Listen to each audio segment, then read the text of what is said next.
In this week's episode of SHS Today, we cover a wide range of topics including Ethan Hoelzer bringing you an update about FFA. We take notice of an intriguing figure here at SHS with a brand new student feature. Lastly, we get an inside look at college writing with essays about the ideal classroom. All this and more on SHS Today.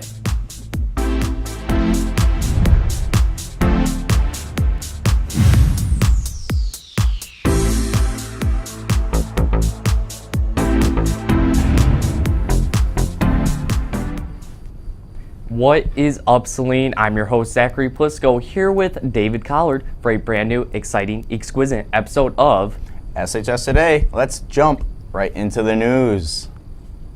Want to enjoy a bowl of soup, beverage, and dessert, along with taking home a homemade ceramic bowl? Then be sure to go to the Empty Bowls event February 9th in the high school commons from 5:30 to 7:30 p.m. The cost is $14 a person or $45 per family.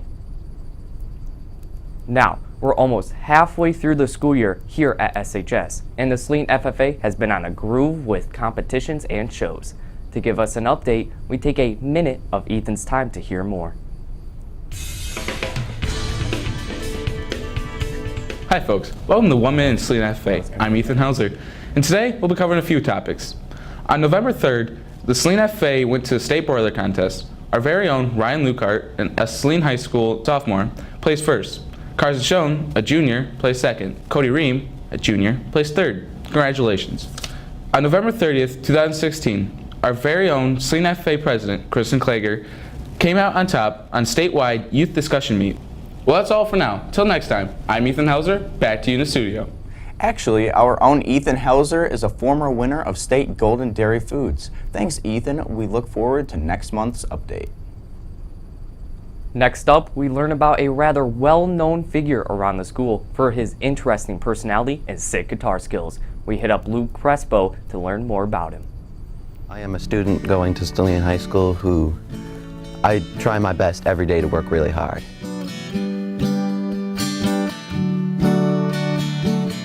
With a lucky lizard and golden hat, Evan Smith stands out in the crowd as one of the most known students here at Saline High. Lizard, his name is Bugsy, and he is my wingman. And the golden hat, the hat's with me because it makes me who I am, and I've got a lot of people talking about me, which is good, and it makes me feel like the star of the school. You've probably seen him around, but what you may not know is that Evan is a very talented guitar player. I was in 9th grade. My Uncle David originally taught me, but who helped me along the way was Mr. Breyer. He someday hopes to be able to make money using his talents. It's like I plan on playing songs so I can get money to direct video games, TV shows, movies, books, you name it. With so many new genres of music, Evan tends to go with the classics. Well, I play anything that's rock and roll-ish and hippie-ish.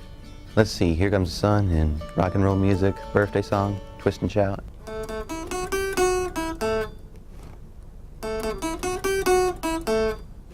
It's got a backbeat, you can't lose it. Any old time you use it. Gotta be rock and roll music. If you wanna dance with me. If you wanna dance with me. That's Evan Smith on Student Feature. I'm Luke Crespo, back to you in the studio. Thanks, Evan, for sharing about your rockin' personality. If you'd like to showcase your talents, let us or Mr. Bush know in room C244, or you could always tweet us at SHS Today. College writing is a helpful class that teaches about the critical writing skills essential to communicate in courses and in the workplace. For this next segment, we learn about the newest essay the class is writing about, the ideal classroom. We go to Mason Ray to educate us on the subject. This past trimester, students of Miss Clark and Miss Frank's college writing class took on the task of observing how different physical learning environments impact student learning. As a team, the students conducted surveys to collect the data needed to then write a paper on their findings. Today, classrooms are kind of boring, some like white walls, but in the future, like next-gen classrooms, so more comfortable seating and more spacious classrooms and curved ceilings. Right now, classrooms are very individualized. They're very front-forward facing, singular desks. So we want to institute more like collaborative workspaces, more couches, more beanbags, that kind of stuff, so that students are more comfortable and there's more collaboration.